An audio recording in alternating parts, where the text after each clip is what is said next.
By 2024, the Wall Street Journal ranked Rockford, Illinois, the #1 real estate market in the United States. Affordable housing, new investment, a city rebuilding. But in 2013, that same publication called Rockford the underwater mortgage capital of America.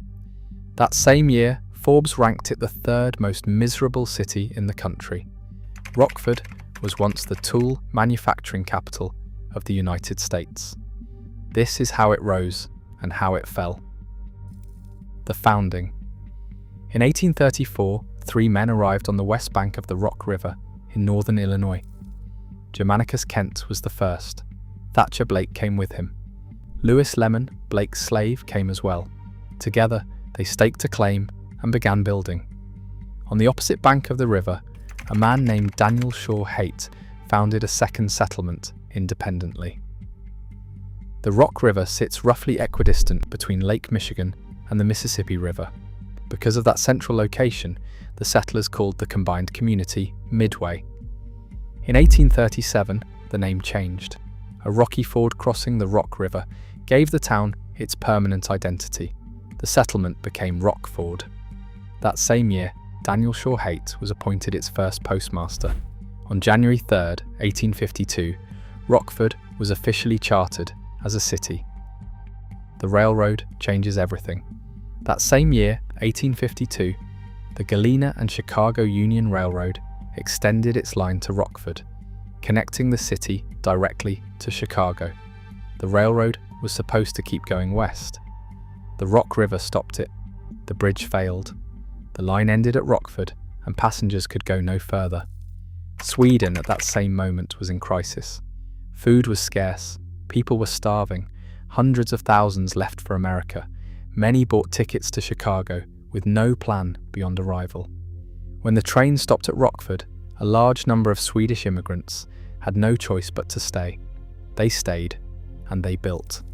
By the 1900s, Swedish immigrants in Rockford had founded 72 companies and owned 3 banks. What the Swedes built. Those companies were not random. Swedish carpenters built furniture. Furniture factories needed wood screws, nails and fasteners. Rockford's manufacturers began producing those components locally. In 1852, a Swedish cabinet maker named John Nelson arrived in Rockford. He spent the next 21 years experimenting in his shop. In 1873, he completed a knitting machine that produced a finished hose with a double heel in minutes. It was a product that had never existed before. The Rockford Union Furniture Company followed. Under John Erlander, Rockford's furniture cooperatives grew until the city ranked 2nd in the entire United States for furniture manufacturing, behind only Grand Rapids, Michigan. Furniture led to fasteners. Fasteners led to machine tools. Machine tools led to aerospace. Each industry grew out of the last one, and by the early 20th century, Rockford was producing goods that supplied the entire industrialized world. That supply chain would be tested for the first time in 1853, when a single inventor arrived by train and started building something that would put Rockford on the national map. The inventor, who put Rockford on the map. In the fall of 1853, a young inventor named John Henry Manny stepped off a train in Rockford, Illinois. Manny had a problem he needed to solve. American farmers at the time harvested grain entirely by hand. Every acre required workers swinging scythes for hours in the heat. It was slow, it was exhausting, and as the country pushed west and farms grew larger, hand harvesting could not keep up with the land. Manny had been experimenting with mechanical reapers, machines pulled by horses that could cut grain automatically. He needed a place to build them at scale, and he needed a railroad to ship them out. Rockford had both. He arrived in the fall of 1853 and partnered with local investors, Waite and Sylvester Talcott. In 1854, they formally organized J.H. Manny and Company. The factory started producing immediately. Between 1855 and 1856, J.H. Manny and Company manufactured approximately 6,000 mechanical reapers. That number alarmed one man in particular. Cyrus McCormick was the most powerful farm equipment manufacturer in the United States. His company would later become International Harvester. In 1855, McCormick filed a patent infringement lawsuit against Manny, demanding he stop production entirely and pay $400,000 in damages. Manny hired Edwin M. Stanton to lead his defense. Stanton hired a local Illinois lawyer named Abraham Lincoln to assist. The trial was moved from Chicago to Cincinnati, Ohio. Lincoln ultimately did not argue the case, but Manny's legal team prevailed.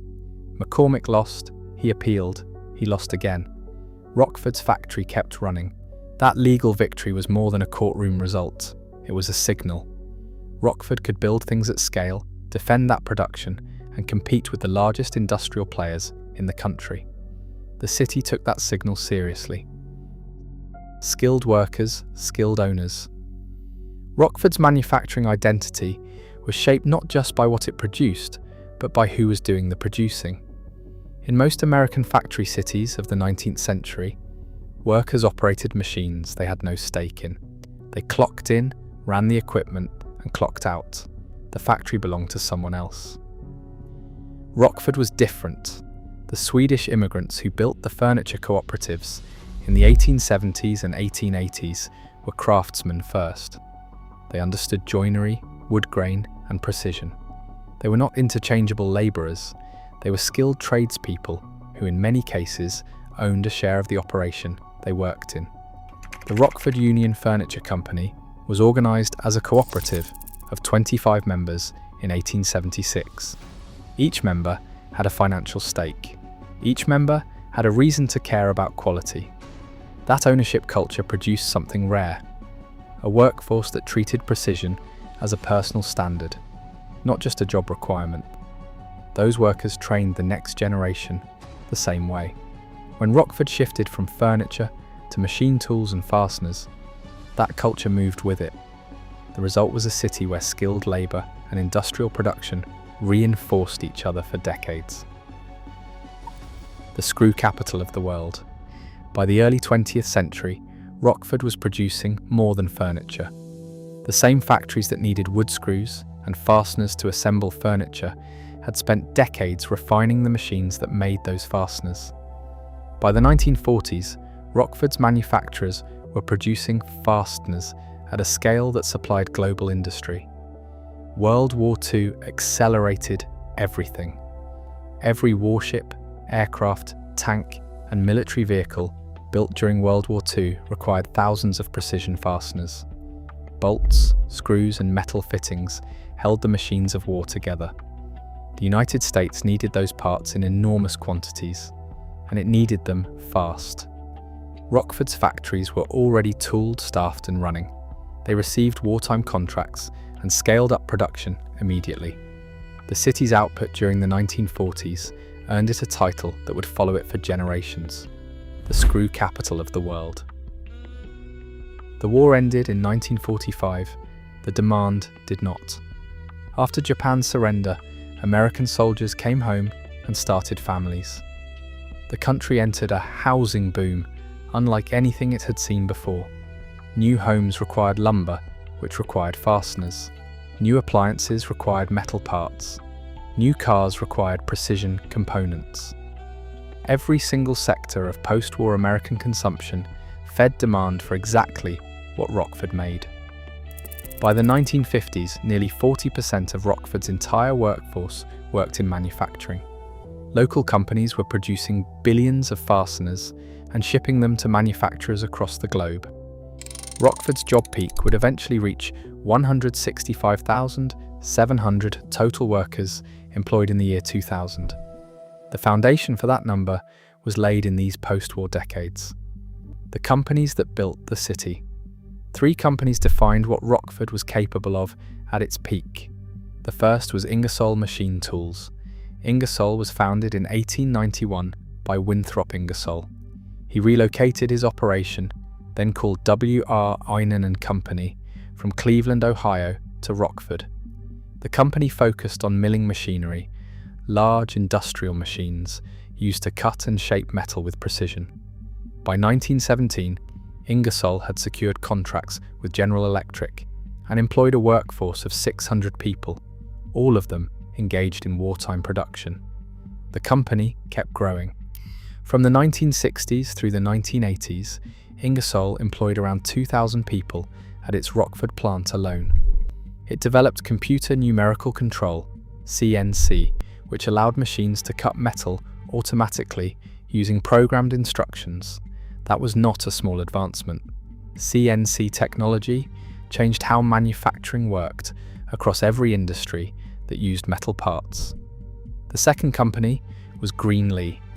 Greenlee was founded in 1862 by twin brothers Robert L. and Ralph S. Greenlee. The brothers started in Chicago, building tools for the furniture and woodworking industries. In 1904, they relocated the factory to Rockford. Once in Rockford, Greenlee expanded into electrical and industrial tools, including cable pullers, conduit benders, knockout sets, hydraulic tools, and bolt cutters. Today, Greenlee is a subsidiary of Emerson Electric and still operates out of Rockford. The third was Sundstrand Corporation. Sundstrand was founded in 1926 as a merger of two companies, the Rockford Tool Company and the Rockford Milling Machine Company. Both had been built by Swedish immigrants. The combined company was called Sundstrand Machine Tool Company until 1959, when shareholders voted to rename it Sundstrand Corporation. It produced aerospace components, such as emergency power systems, secondary power systems, constant speed drives, and gas turbine engines. Sundstrand supplied systems used in commercial and military aircraft. In 1999, United Technologies Corporation acquired it, and it became part of Hamilton Sundstrand. These three companies alone represented over a century of continuous industrial output in a single mid-sized city in northern Illinois. What Rockford made beyond fasteners manufacturing in Rockford produced more than parts. The airbrush was invented in Rockford. So was the electric brake. So was the electric garage door opener. So was the dollar bill changer. The electronic dartboard was developed and manufactured in nearby Loves Park by a company called Arachnid 360. Arachnid 360 has been producing them since 1975. In 2019, Ingersoll built the world's largest 3D printer. The Guinness Book of World Records certified it. The machine named Masterprint was installed at the University of Maine. It was built in Rockford. A city of 150,000 people produced the world's largest 3D printer, the airbrush, the electric garage door opener, and billions of the fasteners holding American industry together. But the same concentration that made Rockford powerful also made it fragile. By 1980, nearly every job in the city was connected in some way to manufacturing. When manufacturing started to leave, there was nothing underneath it to break the fall. The first crack, 1982. Rockford entered the 1980s as a manufacturing city. That was the only thing it had ever been. For 130 years, the city had built its entire economy on one foundation. Factories employed the workers. Workers filled the neighborhoods. Neighborhoods supported the schools, the shops, the tax base, and the services. Remove the factories, and every layer underneath them collapses simultaneously. In 1981, the first visible crack appeared. Amtrak cancelled the Black Hawk route. The Black Hawk was a passenger train that ran daily between Chicago and Dubuque, Iowa, with a stop in Rockford. It had operated since 1974. It was Rockford's direct connection to Chicago, the largest economic hub in the Midwest. When ridership fell and state funding was cut, Amtrak ended the service permanently on September 30th, 1981. Rockford lost its rail connection to Chicago. That connection has never been restored. 1 year later, the economy broke open. The United States entered a severe recession in 1982. Interest rates had been raised aggressively, by the Federal Reserve to fight inflation, which slowed borrowing, froze construction, and cut demand for manufactured goods almost overnight. Every manufacturing city in the country felt it, but Rockford, where nearly every job was tied to making things, felt it differently. By late 1982, Rockford's unemployment rate had surged to 26%. To put that number in context, during the Great Depression of the 1930s, national unemployment peaked at approximately 25%. Rockford, in 1982, exceeded that number. The city government had no buffer. Tax revenues collapsed as workers lost income. Rockford was forced to lay off its own municipal employees and cut city services. Bankruptcies rose. Foreclosures rose. Domestic violence reports increased. Then National Lock shut down. National Lock was one of Rockford's major manufacturers. It had operated in the city for decades, employing hundreds of workers at its facility on Kishwaukee Street. In 1982, foreign competition had undercut its prices, a corporate buyout had changed its ownership, and the remaining production was relocated to South Carolina. The Rockford operation closed permanently. It was not the only company to leave. It was just one of the most visible. While the recession was national, Rockford's complete dependence on manufacturing meant that every job lost at a factory triggered a second and third loss at the businesses that served those factory workers. Diners, hardware stores, landlords and suppliers all contracted at once. NAFTA and the slow drain. The 1982 recession was a sudden wound. What followed over the next 2 decades was something slower and harder to stop. In 1994, the United States, Canada and Mexico signed the North American Free Trade Agreement. NAFTA was a trade deal designed to reduce tariffs and open markets between the 3 countries. The theory was that cheaper goods would benefit consumers and that American workers would shift into higher value industries.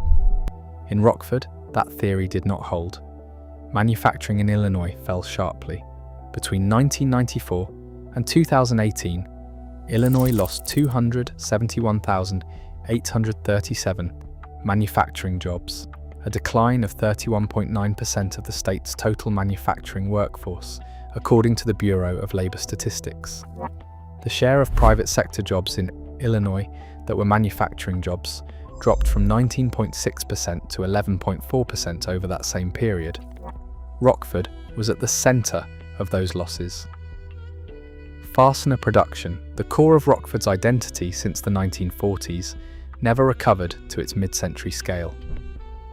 Companies that had made screws, bolts, and precision components for American industry for generations found that overseas manufacturers could produce the same parts for a fraction of the cost. Contracts moved, factories idled, workers were let go. The layoffs were not dramatic. They came in rounds of 30, 50, and 100 workers at a time, announced quietly in local papers. Each round was manageable on its own. Accumulated over 20 years, they gutted the workforce. Rockford's job total peaked at 165,700 employed workers in the year 2000. After that, the number fell every single year. Ingersoll Falls. In 2003, one of Rockford's most enduring manufacturers collapsed. Ingersoll International filed for bankruptcy. The company had been building machine tools in Rockford since 1891, in 112 years of continuous operation.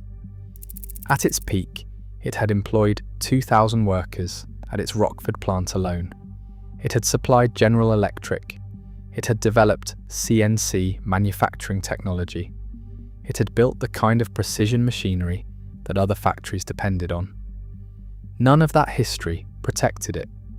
The bankruptcy was the result of years of shrinking contracts, rising costs, and foreign competitors offering comparable machines at lower prices.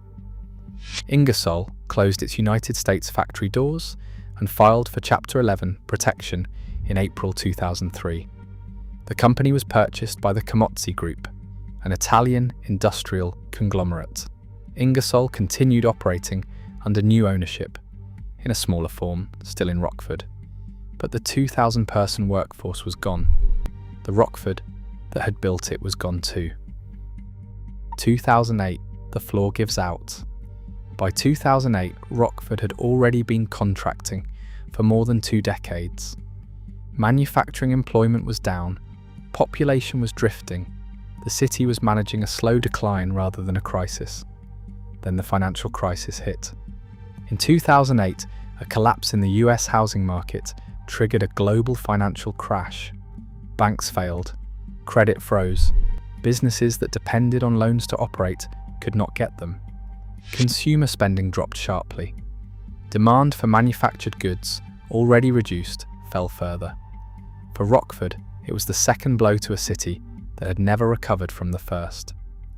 By 2010, Rockford's official unemployment rate reached 19%. Nearly 30% of the city's entire population fell below the federal poverty line at one point during this period. The housing market collapsed alongside the job market. By 2013, 32% of all mortgaged homes in the Rockford metropolitan area were underwater. An underwater mortgage means the homeowner owes more money on their loan than the house is currently worth. If a family owed $120,000 on a home, now valued at $80,000, they could not sell without losing money they did not have. They were trapped. The Wall Street Journal identified Rockford as the underwater mortgage capital of America. That was not a distinction among struggling cities. That was the worst rate of any metropolitan area in the United States, with at least 15,000 mortgages. Forbes ranked Rockford the third most miserable city in the country in 2013, citing a 3-decade decline in its manufacturing base, an unemployment rate of 11.2%, and some of the highest property taxes in Illinois. The poverty rate for African Americans in Rockford reached 43.3%. Part-time workers faced a poverty rate of 32.2%. Barriers to recovery were everywhere. Rising healthcare costs, unaffordable housing, inadequate job training, high utility bills, and a public school system that had been under federal oversight for school segregation violations from 1993 to 2001, costing the district over $250 million. What was left? Rockford's manufacturing infrastructure did not disappear entirely. The factories, the supply chains, the trained workforce, pieces of all of it remained. Gunite was founded in 1854. It was Rockford's oldest continuously operating manufacturer, producing motor vehicle brake components at a 619,000 square foot facility on Peoples Avenue. In February 2025, its parent company, Accuride, laid off over 300 workers and effectively shut the Rockford operation down. 4 former Gunite employees immediately formed a new company called Rockford Brake Manufacturing, purchased the building and 41 acres of land, and began producing brake drums again. Manufacturing is still the single largest employment sector in Rockford today, with 11,581 workers. But at the city's employment peak in the year 2000, the total workforce was 165,700 people across all sectors. The city's current manufacturing workforce represents a fraction of what it was. As of the most recent available data, 21.3% of Rockford's population, approximately 30,700 people, live below the poverty line. The national average is 12.5%, where Rockford stands. The decline was real. The numbers confirm it across every measure: jobs, poverty, housing, population. But the story did not end in 2013. From 2014 to 2018, Rockford's unemployment rate fell from 12.9% to 4.4%, the lowest level recorded since the year 2000. Healthcare, aerospace, and logistics sectors grew to replace some of what manufacturing left behind. In the spring of 2024, the Wall Street Journal and Realtor.com ranked Rockford the #1 real estate market in the United States. The same publication that called it the underwater mortgage capital of America in 2013 called it the top housing market in the country 11 years later. Rockford still carries a poverty rate nearly double the national average. It still has not replaced the manufacturing jobs it lost over 40 years. The aerospace and healthcare sectors that anchor it today employ far fewer people at far different skill levels than the factory floors once did. The city that built the airbrush, the electric garage door opener, and the world's largest 3D printer is still standing. It is smaller than it was, it is poorer than it was, and it is still trying to figure out what it builds next. If this story was worth your time, subscribe and leave a like. It helps more people find stories like this one.